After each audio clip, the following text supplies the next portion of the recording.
Shining times news media के विशेष कार्यक्रम विकसित भारत शाइनिंग भारत में आपका स्वागत है। इस कार्यक्रम में हम आपको विकसित भारत की विकास यात्रा के बारे में आपसे चर्चा करेंगे। भारत की अर्थव्यवस्था की नींव स्थानीय खुदरा बाजार आजकल अस्तित्व का संघर्ष कर रहे हैं।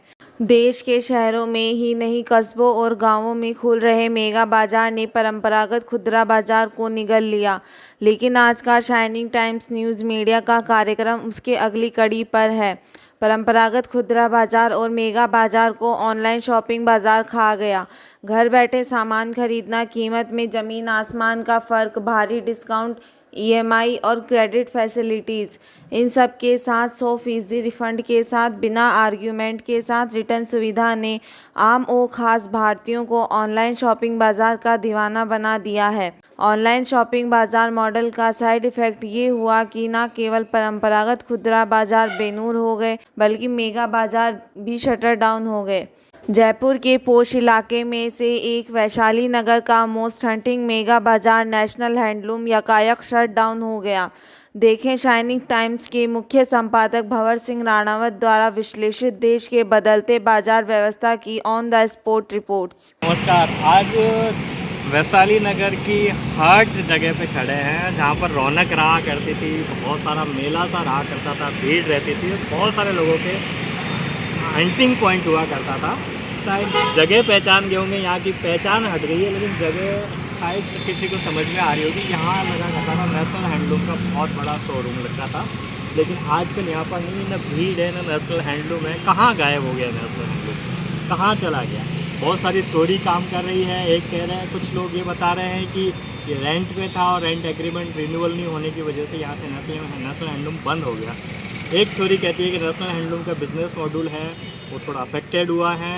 यहाँ जो पीडी जनरेशन चेंज हुई है उनके मैनेजमेंट की, तो उसके बाद में बिज़नेस थोड़ा डाउन हो रहा है और धीरे धीरे नेशनल हैंडलूम बंद होता जा रहा है, कॉलेप्स होता है। ये सारे पैटर्न नेशनल हैंडलूम के साथ में भी ये पैटर्न बहुत सारे इस तरह के शोरूम्स के साथ, ऐसे मार्केट जो मेगा मार्केट्स हैं, इन सारी चीज़ों के साथ में उसके पीछे एक वजह बताई जाती है ऑनलाइन शॉपिंग का। दुनिया घर बैठे बैठे शॉपिंग करती है, सामान खरीदती है, इन्हीं रेटों पे, शोरूम्स की रेटों में उनको घर पे मिल जाता है, अपनी चॉइस का मिल जाता है। रिटर्न फैसिलिटी भी है कि वापस भी घर बैठे बैठे अपने पहुंचा सकते हैं। पूरे भारत के अंदर, भारत की इकोनॉमी जहाँ विकसित भारत की बात करें, पूरे भारत के अंदर इस तरह के मार्केट्स, इस तरह का बाजार, यहाँ तक कि किराने की छोटी छोटी दुकानें, छोटे छोटे मार्केट की दुकानें भी धीरे धीरे बंद होती जाती। बाज़ारों का बेनूर होना लाजमी होता जा रहा है। सरकार भी इससे चिंतित है, बाजार का पूरा सेटअप डिस्टर्ब हो रहा है। इसलिए सरकार ऑनलाइन शॉपिंग के ऊपर भी बहुत सारे बैरियर लगा रही है, बहुत सारे ऐसे लॉज ला रही है, बहुत सारे टैक्सेस लगा रही है, ताकि कम से कम ऑनलाइन बाज़ार के साथ साथ ऑफलाइन बाज़ार भी चले। अभी रिसेंटली पार्ले जी ने, या पार्ले जी की पॉलिसी को, चाहे सरकार का इम्प्लीमेंटेशन को इस तरह की कंपनी के ऊपर, उन्होंने बड़ी जो मेगा प्रोडक्शन कंपनियां हैं, उन्होंने डिसाइड किया है कि हम इस तरह के मेगा मार्केट में छोटे प्रोडक्ट सेल नहीं करेंगे। जैसे पार्ले जी का छोटा बिस्किट्स आपको बहुत जल्दी ही मेगा मार्केट से हटता हुआ दिख सकता है, जहाँ पर 50 रुपये 100 रुपये से ज़्यादा बड़े या महंगे सामान जो है वहाँ मिलेंगे। अगर आपको पार्ले जी का 5 रुपये का बिस्किट खरीदना है या छोटा सा डेयरी मिल्क खरीदनी है, तो आपको वापस किराने की दुकान पे जाना होगा। सरकार इस चीज़ को समझती है, बाज़ार चलेगा तो देश चलेगा, छोटे दुकानदार चलेंगे तो देश चलेगा। अगर मेगा बाज़ार में पूरा देश की इकोनॉमी शिफ्ट हो गई तो पूरा देश की अर्थव्यवस्था एक तलवार की धार पे है, और शायद इस तरह के मेगा मार्केट धीरे धीरे इसी तरह वजह से हटते जाएंगे।